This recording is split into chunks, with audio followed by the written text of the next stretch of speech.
సరస్వతి తెలుగు సాహిత్యం ఛానల్ను వీక్షిస్తున్న అశేష తెలుగు సాహితీ ప్రియులకు నా హృదయపూర్వక నమస్కారములు.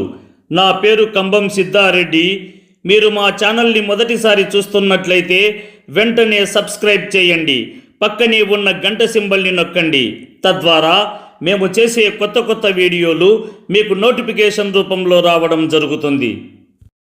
ఈ వీడియోలో నేను చేమకూర వెంకట కవిచే రచించబడిన విజయ విలాసమును ప్రబంధమునందలి ప్రథమాశ్వాసములోని పద్యాలను మీకు వివరించబోతున్నాను. ఒరిమయు భక్తియున్నెనరు ఓర్పున్ కనంబడన్ పెద్ద పిన్న అంతరువులిరింగి మాట జబదాటక చెయ్యుల వేరులేక ఒండొరుల మనమ్ములో మెలంగుచుండిరి పాండు కుమారులెంత నేర్పరులిల అన్నదమ్ములా సరాగమ వారల దేశుమే యనా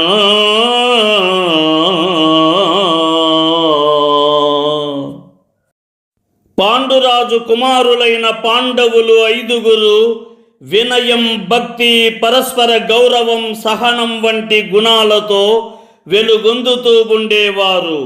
వారు పెద్ద చిన్న అనే తేడాను సరిగ్గా గ్రహించి ఒకరి మాటలను మరొకరు అతిక్రమించకుండా జీవించేవారు. వారి చర్యల్లో ఎలాంటి విభేదం లేకుండా మాట ఇచ్చిన దానిని ఖచ్చితంగా ఆచరించేవారు. ఒకరి మనసులోని భావాన్ని మరొకరు సులభంగా అర్థం చేసుకునేంత అనుబంధం వారిలో ఉండేది. అన్నదమ్ముల మధ్య ఉండవలసిన నిజమైన ప్రేమ, ఏకత్వం, పరస్పర అవగాహన అన్నీ పాండవులలో స్పష్టంగా కనిపించేవి. అందుకే పాండుకుమారుల వంటి అనురాగం అరుదు అని చెప్పదగ్గ విధంగా వారు ప్రవర్తించేవారు. అన్నల పట్లంతమ్ముల ఎడాటమునన్ సముండంచు నెన్నంగా ఎన్నిక గన్నమేటి ఎదురెక్కడలేక నృపాల కోటిలో వన్యయువాసియున్ కలిగి వర్తిల్లు పౌరుషశాలి సాత్వికుల్ తన్ను నుతింపంగా తన రుధార్మికుండర్జునున్ డొప్పునెంతయు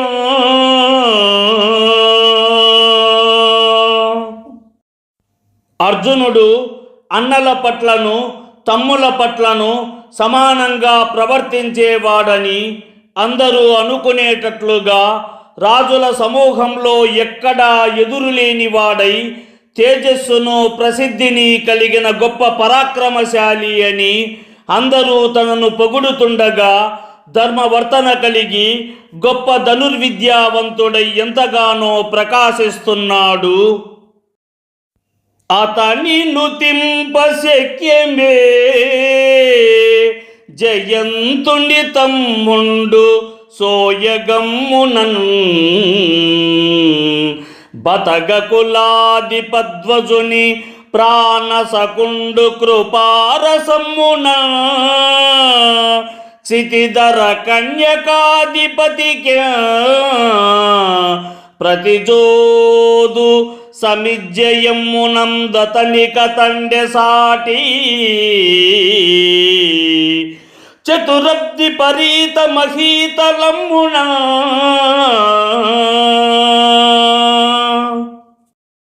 అర్జునుడిని పూర్తిగా వర్ణించి పొగడడం ఎవరికైనా సాధ్యం కాదు. అతని రూప సౌందర్యం చూస్తే ఇంద్రుని కుమారుడైన జయంతుడికే సోదరుడిలా అనిపిస్తాడు. దయాగుణంలో గరుడుడిని తన పతాకంగా ధరించిన మహావిష్ణువుకి అతడు ఆత్మీయ స్నేహితుడిగా భావించదగినవాడు. యుద్ధ విజయాలలో పార్వతీదేవి భర్త అయిన పరమశివుడికి సాటిగా నిలబడగల శౌర్యం అతనిది.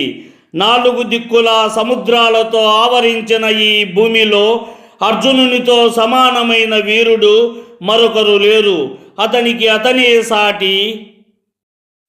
పారంచూచినన్ పరసేన పారంచూచు వింటి కొరగిన రిపురాజి వింటి కొరగు వేయునేటికి అల పాండవేయు సాటి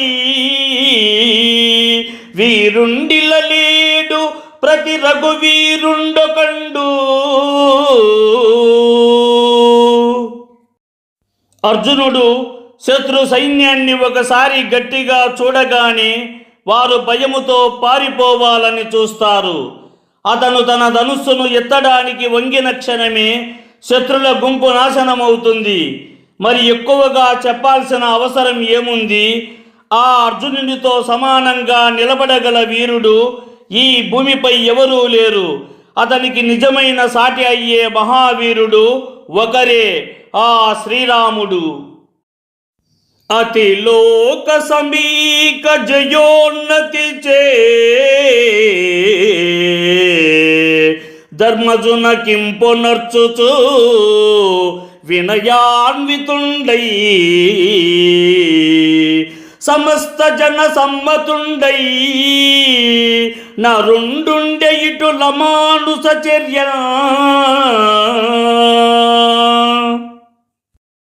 ధర్మరాజును ఆనందింపజేస్తూ ఎన్నో గొప్ప విజయాలను సాధించినప్పటికీ ఎల్లప్పుడూ వినయంతో ఉండి లోకానికి అతీతమైన యుద్ధకీర్తిని సంపాదించిన మహోన్నతుడు అర్జునుడు. తన గుణగణాల వల్ల సమస్త ప్రజలకు ప్రీతిపాత్రుడై సాధారణ మనుషులకు అందని విధమైన ప్రవర్తనలతో వెలుగొందిన వాడిగా నిలిచాడు. అంతట ఒక్కనాడు గదుండన్ యదువంశభవుండు రుక్మిణీకాంతుండు కోరిమిన్పను పంగా కుశలం బరయంగ వచ్చి ఏకాంతపు వేళ ద్వారవతి ఎందలి వార్తలు తెలుపుచు తటిత్కాంతి మనోహరాంగులగు కన్నెల చక్కదనంబులెన్నుచు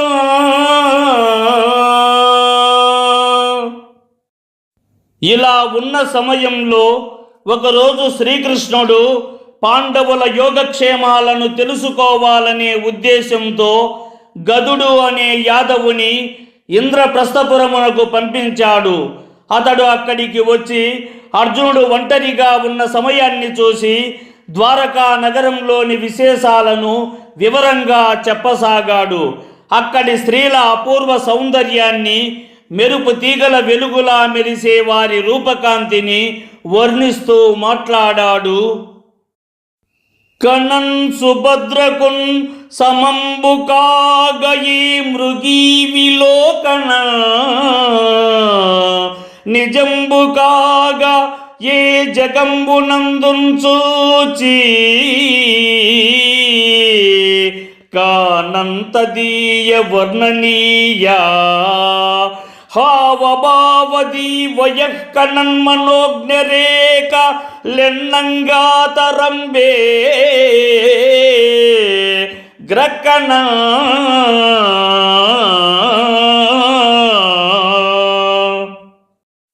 ఇంతటి సౌందర్యము గల కన్యను నేను ఎప్పుడూ చూడలేదు. లోకంలో చూడకుండానే ఇలా చెప్పడం కాదు.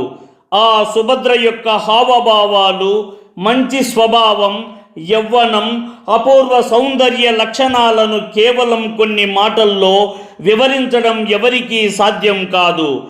ఆడజింక కళ్ళ వంటి మనోహరమైన కన్నులు కలిగిన సుభద్రకు సాటి వచ్చే సౌందర్యం ఎంతో అరుదుగా కనిపిస్తుంది. ప్రాయపుండెక్కునం చెలువ పల్కులు చిల్కల గారవించు కందోయి చెకోరపాలి దయతోన్ పెనుచున్ జను కట్టు మచ్చికల్ సేయు సదా రథాంగయుగల్య నడలంచల బుజ్జగించు నౌనెయడా ఇంపుగావు గనియింప నవీన వయో విలాసముల్.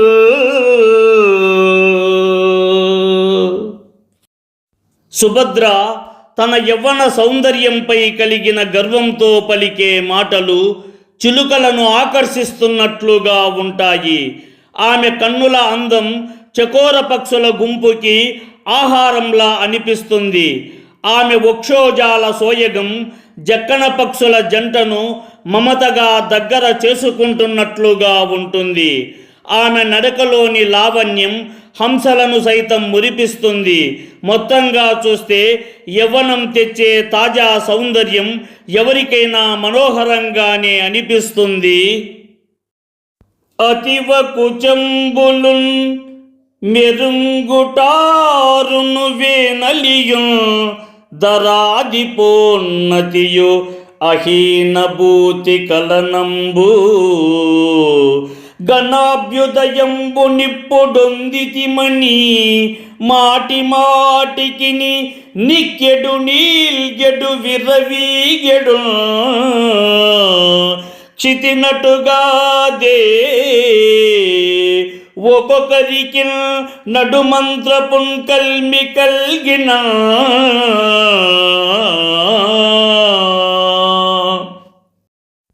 యవ్వనంలో ఉన్న సుభద్ర స్తనద్వయం రాజుల ధనంలా ఉన్నతంగా వెలుగుతున్నాయనే భావమొకటి, పర్వత రాజులంత గొప్పగా మహోన్నతంగా కనిపిస్తున్నాయనే భావమొకటి, ఆమె నూగారు తలతలా మెరిసి సంపద కాంతిని ప్రసరిస్తోందనేది ఒక అర్థం, కృష్ణ సర్పంలా నల్లని మెరుపుతో ప్రకాశిస్తోందనేది మరో అర్థం, ఆమె కొప్పు బాగా అభివృద్ధి చెందినదనేది ఒక భావం, అది నల్లని మేఘంలా విస్తరించి పరచుకొని ఉందనేది మరో భావం. చన్నులు పైకి నిటారుగా ఉబ్బి కనిపిస్తున్నాయి.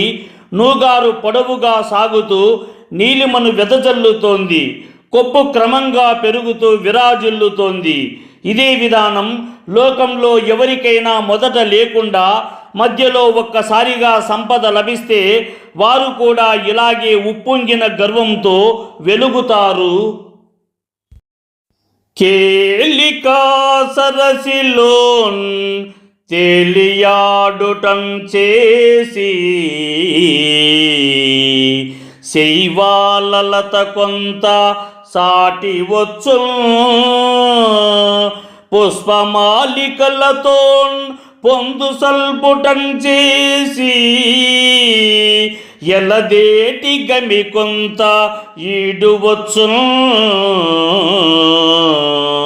కంటికింపగురేక కలిగియుండుటం చేసి మినుకు కాటుక కొంత దినుసు పిరుదనుయ్యారంబు మెరయుచుండుటం చేసి చమరి వాళ్ళముకింత సమము వచ్చు కాక నీలత్వమున సరిగావు తెలియనిరి కలిగి ఒక్క మొత్తమై నిడుదలై దళంబులై మెరుగులై కారు క్రంబుచున్న వికచ కమలాక్షి నునుసోగా వెండ్రుకలకు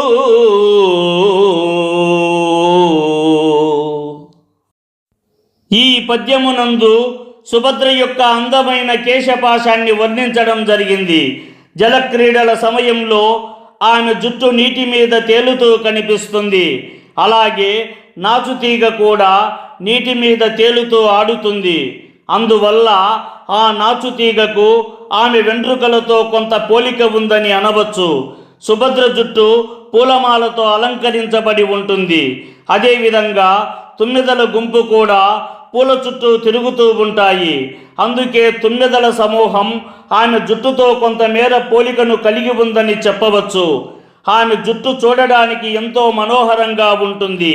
అలాగే కాటుక రేఖ కూడా కంటికి అందాన్ని పెంచి ఆకర్షణీయంగా కనిపిస్తుంది. అందువల్ల కాటుక రేఖ కూడా ఆమె కేశాలతో కొంత సామ్యం ఉందని భావించవచ్చు. సుభద్ర జుట్టు వెనుక వైపున అందంగా మెరుస్తూ ఉంటుంది. అలాగే చమరీ మృగపు తోక కూడా వెనుక వైపున మెరుస్తూ కనిపిస్తుంది.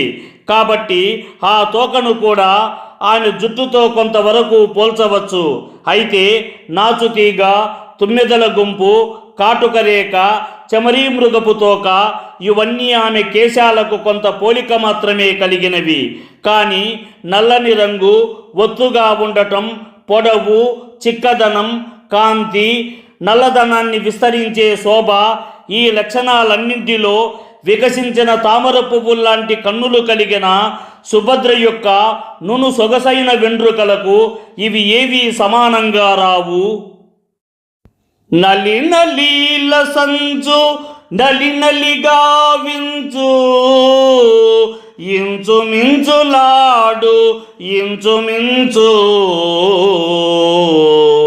లేమన గవుంచూపు లేమన నగుబాపు జగమెరుంగు దాని జగమెరుంగు.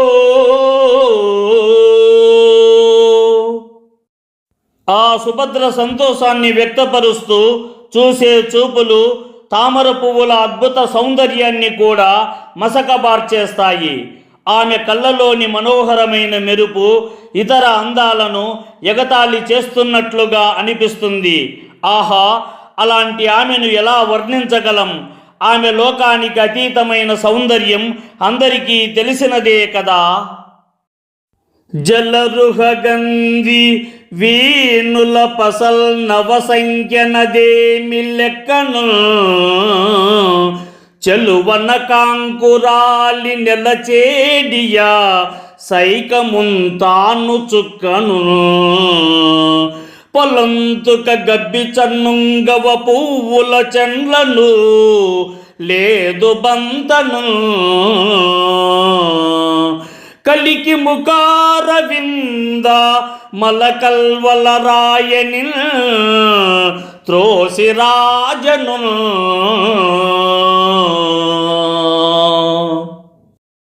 పద్మగంధి అయిన సుభద్ర చెవుల సోయగం అనగా వాటి వంపు, ఆకృతి, 9 సంఖ్యను చూసి అది ఏపాటి అందమని తక్కువ చేస్తుంది.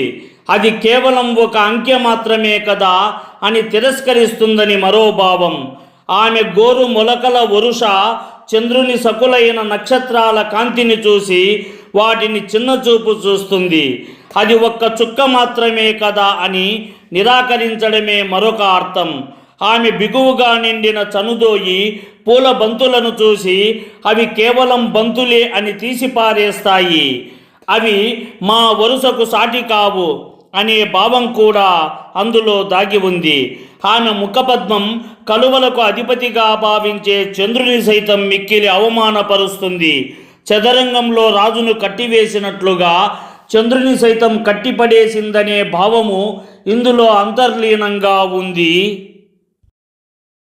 అయ్యారే చెలువెక్కడా అయ్యారే గెలువంజాలు అంగజునారిన్ వెయ్యారులలో సరిలేరయ్యా రుచిరాంగ రుచుల అయ్యంగనకు.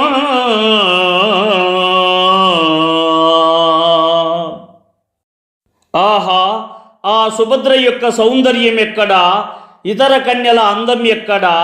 సుభద్ర స్థాయి ఒకటి, మిగిలిన స్త్రీల స్థాయి మరోటి అని చెప్పదగినంత తేడా ఉంది. ఇది ఒక భావం. ఆమె నూగారు మన్మధుని విల్లు నారిని సైతం మించిపోతుంది. ఆహా, అందంలో ఆమె మన్మధుని సఖి రతీదేవిని కూడా అధిగమిస్తుంది. ఇంత మనోహరమైన శరీర సౌందర్యం కలిగిన సుభద్రకు సాటి అయ్యే స్త్రీ వేలాది మందిలో కూడా కనిపించదు. కడు హెచ్చు కొప్పుదాని ಕಡವಂಚನುದೋಯಿ ಹೆಚ್ಚು ಕಟಿಯಂಡಿಟಿಕ ಕಡು ಹೆಚ್ಚು ಹೆಚ್ಚುలండియు నడుమే పసలేదు గాని నారీమణికి.